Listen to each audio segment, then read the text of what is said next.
त्रिलोकीनाथ, आप आवागमन अर्थात पुनर्जन्म के बारे में कह रहे हैं। इस संबंध में मेरा ज्ञान पूर्ण नहीं है। यदि आप पुनर्जन्म की व्याख्या करें तो कृपा होगी। पार्थ, इस सृष्टि के प्राणियों को मृत्यु के पश्चात अपने अपने कर्मों के अनुसार पहले तो उन्हें परलोक में जाकर कुछ समय बिताना होता है, जहां वो पिछले जन्मों में किए हुए पुण्य कर्मों अथवा पाप कर्मों का फल भोगते हैं। फिर जब उनके पुण्यों और पापों के अनुसार सुख दुख को भोगने का हिसाब खत्म हो जाता है, तब वो इस मृत्युलोक में फिर से जन्म लेते हैं। इस मृत्युलोक को कर्मलोक भी कहा जाता है, क्योंकि इसी लोक में प्राणी को वो कर्म करने का अधिकार है जिससे उसकी प्रारब्ध बनती है। हे केशव, हमारी धरती को मृत्युलोक क्यों कहा जाता है? क्योंकि हे अर्जुन, केवल इसी धरती पर ही प्राणी जन्म और मृत्यु की पीड़ा सहते हैं। अर्थात दूसरे लोकों में प्राणी का जन्म अथवा मृत्यु नहीं होती? नहीं अर्जुन, उन लोकों में प्राणी का न जन्म होता है और न मृत्यु, क्योंकि मैंने तुम्हें पहले ही बताया था कि मृत्यु केवल इस शरीर की होती है, आत्मा की नहीं। आत्मा तो न जन्म लेती है और न मरती है। तुमने तो यह भी कहा था कि आत्मा को सुख दुख भी नहीं होते, परंतु अभी कह रहे हो कि मृत्यु के पश्चात आत्मा को सुख भोगने के लिए स्वर्ग आदि में अथवा दुख भोगने के लिए नरक आदि में जाना पड़ता है। तुम्हारा मतलब यह है कि आत्मा को केवल पृथ्वी लोक पर ही सुख दुख नहीं होते, स्वर्ग अथवा नरक में आत्मा को भी सुख या दुख भोगने पड़ते हैं? नहीं अर्जुन, आत्मा को कहीं किसी स्थान पर या किसी काल में भी सुख दुख छू नहीं सकते, क्योंकि आत्मा तो मुझ अविनाशी परमेश्वर का ही प्रकाश रूप है।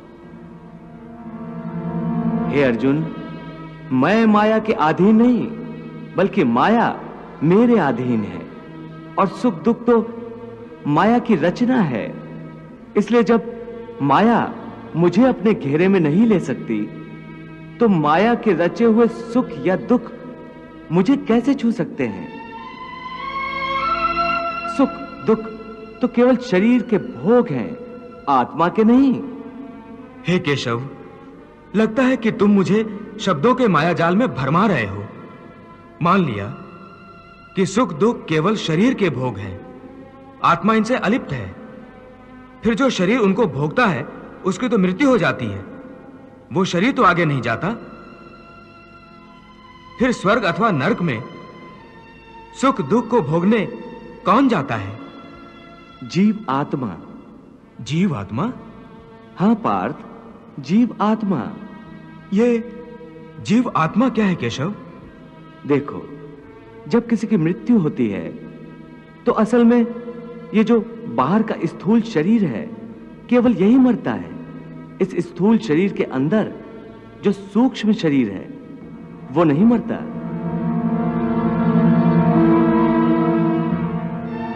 वो सूक्ष्म शरीर आत्मा के प्रकाश को अपने साथ लिए मृत्यु लोक से निकलकर दूसरे लोकों को चला जाता है।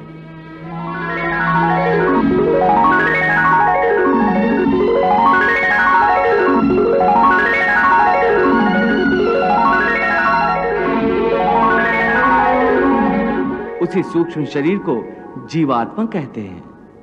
इसका अर्थ है कि जब आत्मा एक शरीर को छोड़कर जाती है तो साथ में जीवात्मा को भी ले जाती है। नहीं अर्जुन, यह व्याख्या इतनी सरल नहीं है। देखो, जैसे समुद्र के अंदर जल की एक बूंद समुद्र से अलग नहीं है, उसी महासागर का एक हिस्सा है। वो बूंद अपने आप सागर से बाहर नहीं जाती। हां, कोई उस जल की बूंद को एक बर्तन में भरकर ले जाए तो वो समुद्र से अलग दिखाई देती है। इसी प्रकार सूक्ष्म शरीर रूपी जीवात्मा उस आत्म ज्योति के टुकड़े को अपने अंदर रखकर अपने साथ ले जाता है।